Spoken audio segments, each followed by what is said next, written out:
নমস্কার, আমার নাম কাত্যায়নী পুত্র Kumaresh Das. Welcome to my blog. আজকের টপিকটা হলো কিছু অধিকারের কথা। আমাদের রাজ্যের মুখ্যমন্ত্রীকে জানাই শুভেচ্ছা। আমি একটা সাধারণ মানুষ হয়ে আপনাকে কিছু রিকোয়েস্ট করব, সেইগুলো একটু খেয়াল করবেন। আমাদের রাজ্যে শিক্ষা ব্যবস্থা একদমই শেষ হয়ে গেছে।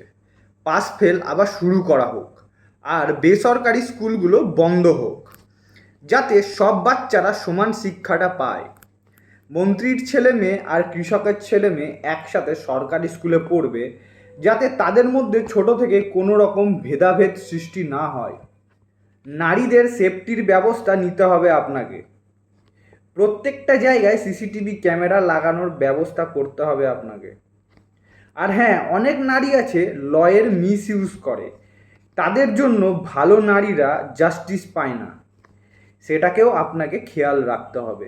রেপ হওয়ার পর যখন দোষী প্রমাণিত হবে ভিকটিম, তারপর ভিকটিমকে পুরো জনতার সামনে এমন শাস্তি দিতে হবে যাতে ভয়ে দ্বিতীয়বার কোনো মানুষ রেপ করার কথা ভাবতেও ভয় পায়। স্বাস্থ্য ব্যবস্থাকে একটু গুরুত্ব দিতে হবে আপনাকে।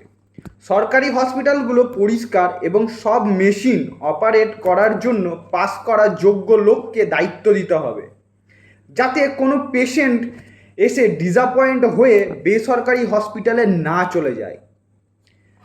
আমাদের রাজ্যে নেতামন্ত্রীরা এখনও ঠিকভাবে সই করতে পারে না। তাদের আন্ডারে শিক্ষিত আইপিএস আইএএস এই রকম বড় বড় অফিসার কাজ করে। এটাই অনুরোধ আপনাকে যে নেতামন্ত্রী হওয়ার পর একটা এক্সামের ব্যবস্থা করুন, যাতে জনতার সাপোর্টের পরও সেই নেতামন্ত্রী বুদ্ধিমত্তার এক্সাম দিয়ে পাস করে তার যোগ্য জায়গাটা যেন সে পায়, এবং জনতা বুঝতে পারে যে একটা শিক্ষিত মানুষকে তার যে রাজ্যের দায়িত্ব দেওয়া হয়েছে। এসআইআরটা প্রতি 5 বছর পর পর হওয়া উচিত, তাতে বাইরের লোক এই রাজ্যে ফ্রিতে না থাকতে পারে।